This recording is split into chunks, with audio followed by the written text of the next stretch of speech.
Warriors blow a 17-point lead late in San Antonio Saturday night at the hands of Wembanyama and young Stephon Castle. Now, we see this every night in the NBA. 20-point leads get evaporated so quickly with the three ball. This felt a little different. It wasn't one of these games where the Warriors were just crisp and dominating, and then all of a sudden it completely flipped. It was much more of a yo-yo effect back and forth, and I don't think the Warriors were as in much control as maybe the score suggested, because San Antonio couldn't make a three in the first half, and they hung around, and then they got that signature San Antonio whistle to flip a couple plays here and there, and then the Warriors just didn't have the juice to close it out on the back end of a back-to-back. Now, I know the focus right now amongst Dub Nation is, how do we get a two-guard? How do we replace DeAnthony Melton, as well as the lack of production from Podziemski and Moses Moody? Now, starting with pods, I'm not ready to sell my pod stock yet. I'm not. We're 16 games into this season. Sophomore slumps is a thing, right? But that being said, they probably need to cut back his minutes. Like, he is struggling. You don't want to kill his confidence. He's already struggling with his confidence because you can tell the way he's missing shots. They're bad misses, right? And so you say, okay, maybe dial his minutes back and let him find a rhythm and take some pressure off him. But again, with Melton out, it doesn't feel like that's going to happen, right? And so it's a balancing act of letting pods play through it while not hurting the team, and that's becoming tough to do, especially with Melton out. But never mind if I'm not selling my stock on pods, right? How does Mike Dunleavy and Joe Lacob feel, right? In this, that was where this really, the root of, I think, how polarizing this has become, when it was basically he's untouchable. That really upset a lot of the fan base. How is their stock on him? Does this struggle, this sophomore slump through 16 games, are they more willing to part with pods in a trade? Because again, don't get me wrong. I'm pushing back on people that I feel like are just blatantly hating on him. He struggled. He's been bad, objectively, right? There's no doubt about it. At the same time, if a trade is to be made that makes sense and helps us, then he's part of the deal. I have no problem with that. But again, how are they feeling? And that statement of him being untouchable, whether that was to increase his value or boost his confidence, it backfired. And that's what I'm more curious about with pods is, I think we know there's like a line in the sand with the fan base, but how do they feel internally at this point? I think it's too soon for them to be like, oh, now we want to, right? 16 games is too soon. If we're at 50 and this is still a conversation, then yeah, maybe they're going to be more willing to part with him, but it always matters what's coming back. Moses, on the other hand, the sporadic minutes, it's hard to get a rhythm. Look, Moody is kind of one-dimensional at this point. He's not a plus defender. He doesn't really have a floor game, although he did have a really good backdoor pass to Buddy last night, right? He's a scorer. And the degree of difficulty that he does it in, he's not making the easy ones, right?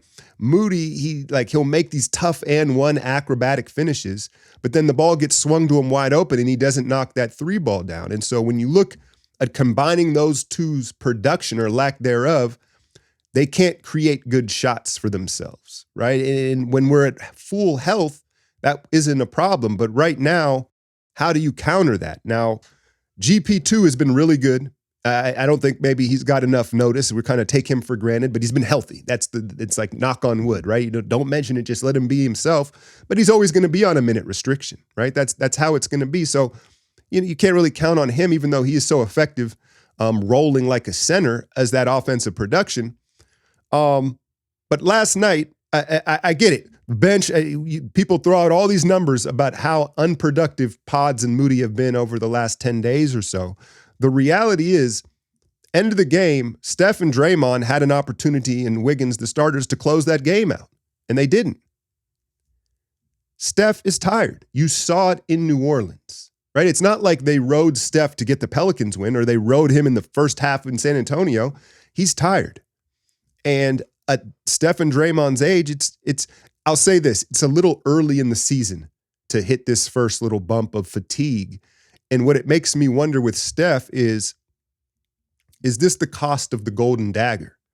Is this the cost of the Olympic run? Because it disrupted his summer routine, right? And how he got his body ready, how he revved it down when he revved it up. Because it seems a bit early for Steph to be fatigued, especially because the Warriors haven't had to lean on him as much as they typically do to start a season. So I get it. Yes, the rotation, the bench, finding production is something here. We're going to talk about a trade scenario in a second because I know that's a top of mind. But we also have to acknowledge Steph and Draymond both look tired 16 games into the season. And I thought last night was a perfect spot to rest both of them. I know the NBA is not going to want that Steph-Wemby matchup. That there's a lot of pressure under that, but Kuminga would have helped. Kuminga certainly would have helped. And maybe the answer in the short term, until Pods and Moody can find a rhythm and find some more confidence, is to just play more Kuminga. Play a bigger lineup with Wiggins at the 2 and Kuminga at the 3, or, it doesn't really matter what you labeled him. But yeah, I just something to keep an eye on as far as Steph and his energy level, because I saw it in New Orleans and then you saw it again last night. They could have put it away, but San Antonio earned that game. And I want to talk about the Spurs here for a minute before we move on to a potential trade that everybody's thinking about. Wemby, to me, outside of his ability to contest every shot on the floor, his second superpower to me should be his passing, because he can literally make passes that no one else can make at his size over the top, and he's got a really good feel for it. That's one thing I appreciate about Wemby is, as much as a scorer as he is, he doesn't force the issue. You know what I'm saying? He knows where his reads are. Oh, I don't have it. There's here, and he makes the quick pass, and then it's an easy pass for him every time, right? But I understand that his instinct is to score. Everyone's talking about the 3 ball, and he's taking too many of them. What was he, 4 of 13 last night? I don't like the way it looks. I know he hit 2 big ones there to kind of close this out. He short arms the threes. I don't like the way they look. I'm not saying he shouldn't take any of them, but 12 is too many. He should be living at the nail. And you know whose game he should model after? Prime Carmelo Anthony. Catch at the nail, face up, jab step. What are you going to do? Ain't nothing you can do with it. And in the mid post, because of his passing, he feels the help coming. And so, yeah, I think he should live more at the nail. But I do also think that part of all these threes from Wemby are self-preservation. Because, once or twice a game, you see him mix somebody and get downhill and have a crazy finish. And it looks freakish, right? Like it's like, whoa, like if something goes wrong on this, like big step. And so I think some of it is instinctually, it's like, he doesn't want to get downhill as bad as others want him to, or get to the rim as others want him to. Stephon Castle has star written all over him. The pedigree, he had 2 national championships, right? He's going to defend, and he just has this juice to him. You saw early in the game, they were giving him the Tony Allen treatment from 3. He just kept shooting, and then he and Wemby put us away. But there's just an energy to him. He kind of reminds me of the kid in Indiana, Benedict Bathory. Same type of juice, right? And so I think that was a great pick for the Spurs. And they're going to be feisty in San Antonio. I know some of you are going to say, you ain't going to talk about that whistle late, the goaltend and the moving screen. Yeah. If you've watched the NBA long enough, for whatever reason, the Spurs, they have a great home court. There's various reasons, right? The crowd, it's a great fan base. I don't want to take anything away from them, but it's hard to win in San Antonio regardless of who's coaching on that sideline or who's in uniform. And so, it is what it is. I thought we might lose one of these games, just being a back-to-back. Real quick, before we talk about this potential trade, got to tell you about my sponsor, Underdog. First deposit up to $1,000 bonus. Use the code Alchemy. I've got some Niner picks that listen, you can use them, you can't. I mean, this Niners game, if you know, like who knows what's going to happen in this. But I got Debo higher than 13.5 rushing yards. I think with T.O. and the media really getting on Debo. I don't know. Debo's on that Baron Davis diet, right? How do you get bigger during the season? Shout out to BD. But I got Debo higher than 13.5 rushing yards because I think he's going to be highly motivated. And I don't know how much passing we're going to do. And I got Josh Jacobs higher than 72.5 rushing yards because I imagine Green Bay might get a large lead and just run the ball. But those are my Underdog picks. Links in the description. It always helps support the channel. All right, let's talk about it. Donte DiVincenzo. The Wolves are getting antsy already. The Wolves, they run their organization funky, bro. Randall looks like him and Ann are kind of getting vibing. They're driving out, but Randall don't like Gobert. Like they've got some toxicity in that locker room already. Donte, I'm sure, wasn't thrilled to be traded to Minnesota in the first place. He wants to start. By all means, right? I think it's an easy answer for Dub Nation, like with welcome arms, with open arms, as they say. Would the Warriors want Donte back? The system integrity, like he just slot right into that 2-guard spot. Now, is he D'Anthony Melton as a point of attack defender? No, he is not the disruptor that Melton is defensively. However, he doesn't make very many mistakes defensively. And he plays with an urgency and a motor. So he's going to hold the integrity of the defense in the scheme, right? He's not going to be like a hole in the defense. Would you love for him to be 6'6"? Sure, right? A little undersized backcourt there, but he'd slot right in. How do you get him? Right? The Minnesota's putting feelers out there that he is going to be made available. The issue is Minnesota wants somebody back in return.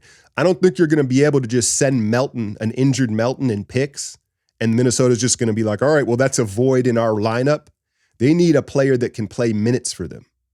And so, is that GP2? Their defense has fallen back. Their defense isn't as good as it once was. Could you convince them in the GP2 move, as good as he's been? I wouldn't be surprised if they were like, no, we want Slow-Mo back. Because they never wanted to lose Kyle Anderson, but the money reasons, right? This was before the Towns trade that they lost Slow-Mo. Now that doesn't fill the void of Donte in the backcourt, but I could see them, perhaps being interested in that. Could you talk them into Moses Moody? No disrespect, right? But I just don't know if they would see that as equal value for Donte. You attach picks. Moody came out of Ant's draft class. I'm sure they know each other. That might be a thing, right? So, yeah, man, I would be all on board acquiring Donte. I just think that it may take more of the roster than people would think and would like. Let me know how you feel about acquiring Donte. Who would you be willing to give it? What if they wanted Kuminga? I would say they want Kuminga. I don't think they can pay Kuminga. I mean, they could, but it would really blast their cap, right? And so you're looking at, I think, like a GP2 or a Slow-Mo, maybe Moody, and some picks to bring in Donte, who's on a fair deal. And that's what's so smooth about it is not only do you know he can just slot right in and play and play with Steph, there would be no disruption in this culture and vibe that we've built here early in the season, right? He'd be perfect in the locker room as well. I'm sure Donte would welcome it, right? Anyway, yeah, we move on from this loss. We've got Brooklyn Monday, who's been super feisty.